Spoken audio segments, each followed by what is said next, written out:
இப்போ நீங்கள் சாப்பிட்ற எந்த பொருள்லையும் விதை இல்லை, பார்த்தீங்களா? விதை இருக்கா இல்லையா? இருக்காது.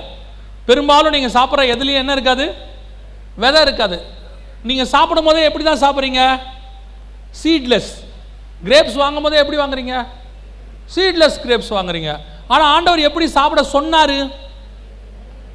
ஆதியாகமம் 1:29 வாசிங்க.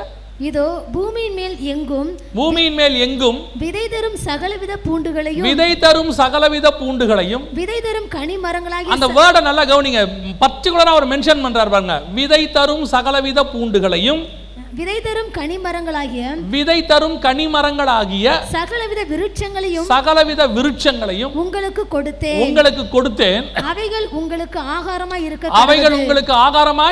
இருக்க கடவுள். அப்ப நீங்க சாப்பிடுற எல்லாத்துலயும் கம்பல்சரி என்ன இருக்கணும்? விதை இருக்கணும். நமக்கு பிடிக்காத விஷயம் என்ன? விதை. ஏன்னா விதை எப்படி இருக்கும்? விதையை சாப்பிட்டா எப்படி இருக்கும்? கசக்கும். ஆக்சுவலாக நீங்கள் என்ன நினைக்கிறீங்கன்னா, ஆண்டவர் நல்லா ஸ்வீட்டாக ஃப்ரூட் கொடுத்தாரு, நாம் ஃப்ரூட்டை சாப்பிட்டோம், எதுக்கு இந்த கசப்பான விதைன்னு துப்பிடுறீங்க? கர்த்தர் நம்மளை எவ்வளோ குழந்தையாக பார்த்துருக்கிறார் பாருங்க. கர்த்தர் எதுக்கு உங்களுக்கு பழத்தை கொடுத்தாரு தெரியுமா? அது உள்ளே இருக்கிற விதையை சாப்பிட்றதுக்கு. விதை தான் மருந்து. உங்களுக்கு தெரியுமா, கேன்சருக்கு மருந்தே திராட்சை விதை தான். இந்தியாவிலிருந்து எத்தனை ஆயிரம் கோடிக்கு திராட்சை விதை மட்டும் போதுன்னு தெரியுமா உங்களுக்கு? உங்களுக்கு பழத்தை கொடுத்துட்டு அவங்க விதையை தூக்கிட்டு போயிட்டாங்க. நாம சாப்பிடும் போது எதை ஊதுறது? விதையை ஊதுறது.